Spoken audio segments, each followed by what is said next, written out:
신부님, 제가 이번에 세례를 받는데요. 대모를 우리 본당이 아니라 다른 본당에 있는 친구가 서도 되나요?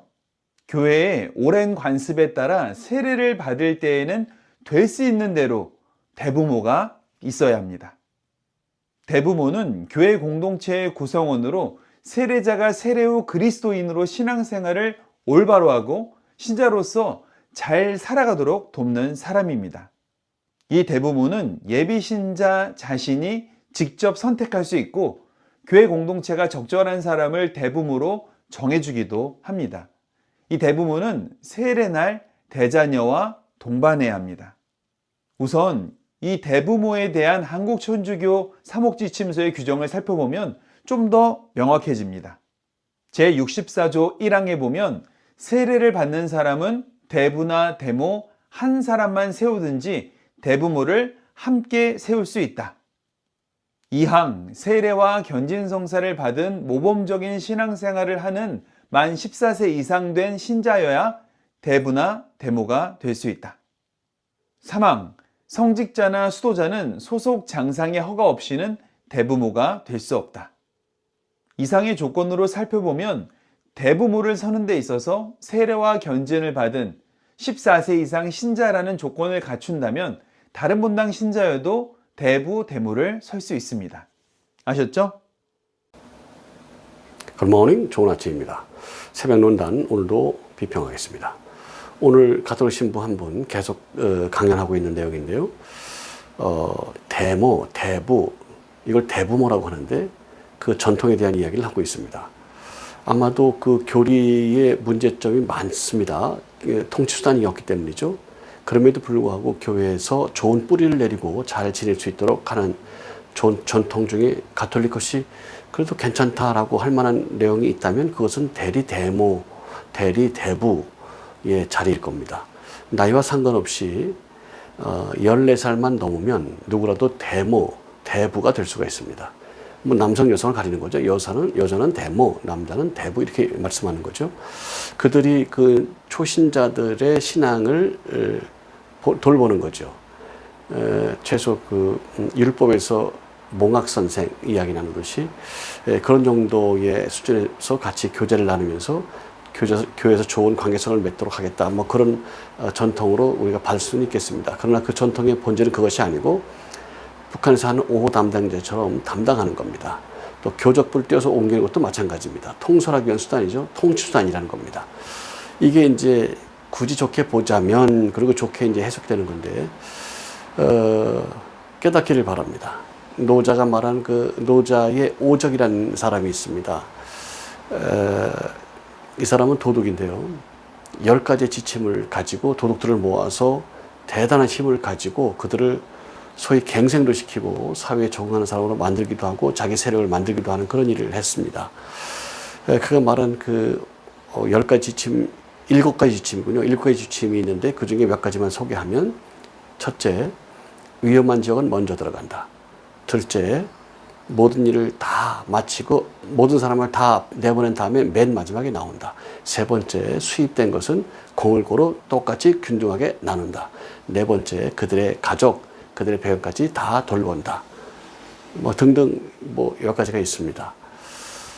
이것을 기반으로 사업을 경영하고 있는 그 주식을 가지고 있고 주식회사를 운영하고 있는 회사가 그 대표가 닥터 프라임이라고 하는 교육방송에서 이야기하는 걸 제가 타이핑을 쳤습니다. 이런 그 세계적으로 SOE를 비롯해서 3M 등등 세계적인 성공을 이룬 사람들의 강연을 제가 97개를 받아쳤습니다. 제가 타이핑이 좀 빠른 편입니다. 97개를 받아쳤습니다. 지금도 한 70개 이상 보존하고 있습니다. 날아간 것도 있고 중간에 쓰다가 뺀 것도 있고 어디에 인용했으면 그 자료 자체를 없애버린 것도 있고 그렇습니다. 그 자료들을 제가 차근하게 공개하면서 오픈 렉처에서 공개 강좌에서 제가 여러분께 소개할 예정입니다. 자, 도움이 될 만한 것, 뭐 그렇게 쓸 수 있죠. 그러나 전통은 어디서부터 하느냐? 거기서부터 왔어요. 그럼 그거를 없애는 게 맞죠. 한강의 원류를 찾고 일제시대부터 찾았거든요. 근데 그게 자꾸 변경돼 가지고 2000년도 초반에 완전히 결정을 내렸어요. 어느 산에 어느 샘이다. 그래서 그 최종적으로 확정이다 그래가지고 그걸 결정을 냈어요. 그 전에 있었던 것도 맞지만 그것은 원료가 아니고 원료는 이 셈이다. 그래서 아주 작은 셈에서부터 나왔어요. 여기서부터 흘러내려와 가지고 세월이 흘러가면서 강이 된 거고, 지류에서부터 많은 강들이 뭐 용천수 같은 것도 있고, 지류에서 폐수를 버리는 것도 있고, 뭐 지하수가 터져서 내려오는 것도 있고, 그 합쳐가지고 이제 큰 한강을 이루고 있고, 비가 이제 합치고, 뭐 합치고 해서 이제 그 강이 된 거죠. 원료를 찾으면 그게 한강의 본줄기입니다. 한강의 줄기. 이걸 왜 찾느냐? 찾아야 될 이유가 있죠. 명제화하려는 한강이라는 게 뭐가 한강이냐? 물 있으면 한강이고 내가 불렀으니까 한강이 아니라 어디서부터 발원해서 어디로 흘러서 바닷가로 어떻게 가는지 이 루트를 정해놔야 이게 한강 이렇게 규정할 수 있기 때문에 그래요. 명제화하려는 겁니다. 이게 바로 존재론의 본질이고, 규정하려고 하는 게 존재의 본질을 찾으려는 것입니다. 그래야만 이것이다 라는 존재가 규정이 되기 때문에 그래요. 존재론은 그렇게 출발하는 겁니다. 그렇기 때문에 이게 규정이 되면 그 다음부터 이걸 가지고 뭘 적용할 수 있는 능력이 생기는 겁니다.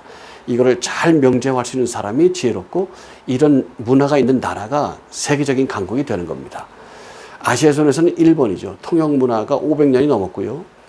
통번역 문화가 500년이 넘었고요.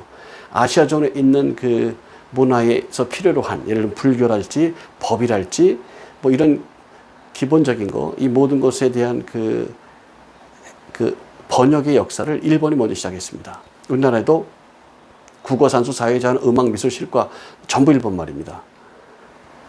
그걸 가지고 우리가 이제 그렇게 쓰는 거죠. 사이언스를 과학이라고 누가 정해요? 일본 사람이 정한 거예요. 그게 틀렸냐? 그러지 않습니다. 맞습니다. 근데 일본적인 개념을 가지고 많이 설명했어요. 그리고 일본 영어 문법도 일본 사람에게 설명하려고 만들어 놓은 거예요. 영어식 표현을 일본식으로 표현해서 가르친 거예요. 우리 문화 이렇게 예를 들면 부대 상황이라든지 등등 여러 가지 이야기가 일본식 발음이죠. 일본식 표현이죠. 그 떨떨떨떨 외우는 사람은 그냥 외웠기 때문에 영어도 잘하고 하지만 거기 있는 거예요. 그래서 공부한다고 공부해야만 알 수 있는 것들은 그 사람이 알고, 공부와 상관없는 것들은 알 수가 없는 거예요. 그 습관으로는 알 수가 없죠. 다만 공부해온 사람들은 여태껏 밝혀지고 입증된 자료들을 전제해서 이걸 가지고 연구하고 이걸 응용하고 해서 과학을 발전시키고 경제 그 외에 여러 가지를 발전시키는 일을 했기 때문에 위대하다 이렇게 볼 수 있고, 공부 잘하는 사람은 일단 무조건 훌륭한 사람이다 이렇게 보면 좋겠습니다.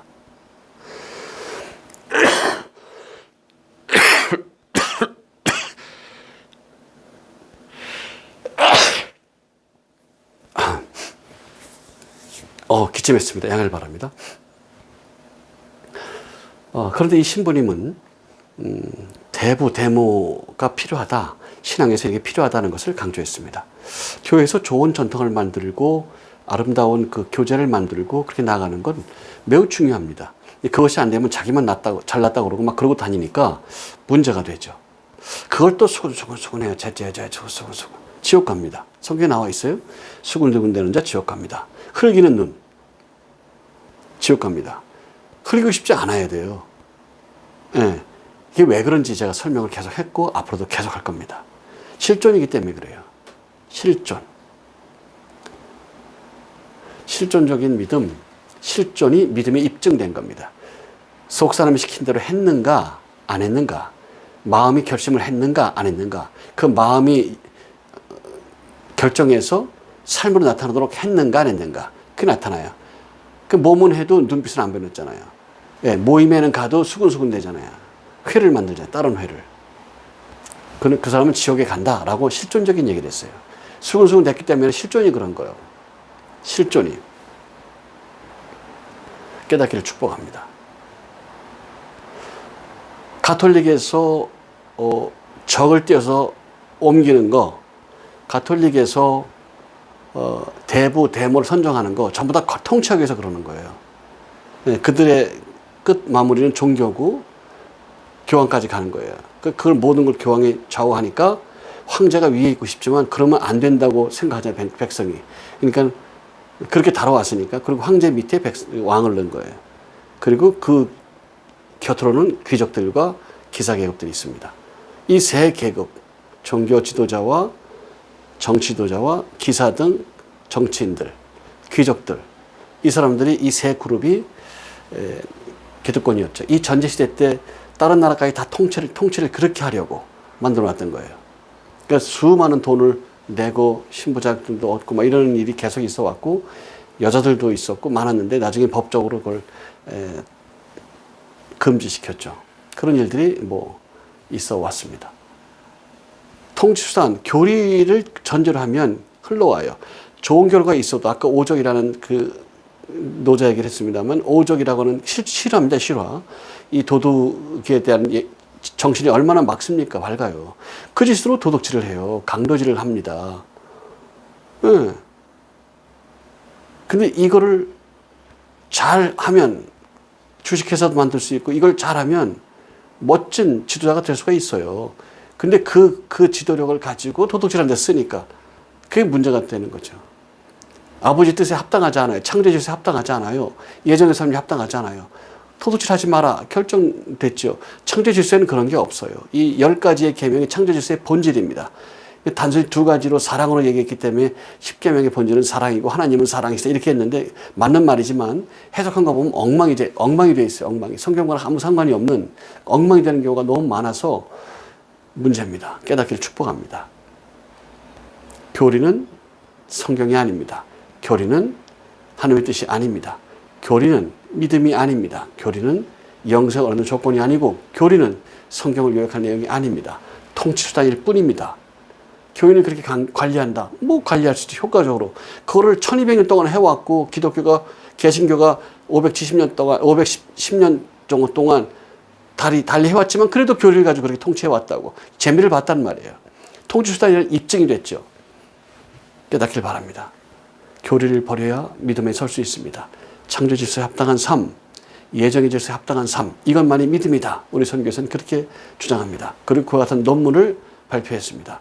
그리고 홀로 있음이라는 존재론적인 책을 가지고 오픈 렉처에서 강좌를 하고 있습니다.